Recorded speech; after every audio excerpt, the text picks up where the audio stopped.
சமீபத்தில் ஒரு வீடியோ பார்த்தேன்.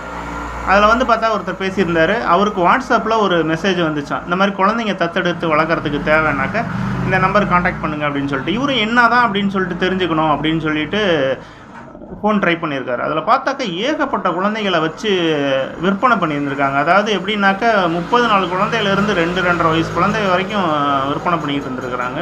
10 லட்சம், 12 லட்சம், 13 லட்சம் இந்த மாதிரிலாம் விற்பனை பண்ணிக்கிட்டு இருந்திருக்காங்க. அவருக்கு கடைசியில் போலீஸில் கம்ப்ளைண்ட் பண்ணியிருக்கிறாரு. அது மாதிரி தான் போன வாரத்தில் பார்த்தாக்க சேலத்தில், நாமக்கல்லில் வந்து இந்த மாதிரி கிட்னி திருடுற கும்பல் மாட்டுச்சு அப்படின்ற நியூஸ் கேள்விப்பட்டோம். அதுக்கு முன்னால் பார்த்தாக்க கர்நாடகாவில் ஒரு இடத்துல வந்து ஏகப்பட்ட பிணங்களை புதைச்சி வச்சுருக்காங்க அப்படிங்கிற மாதிரியான ஒரு செய்தி வந்துச்சு.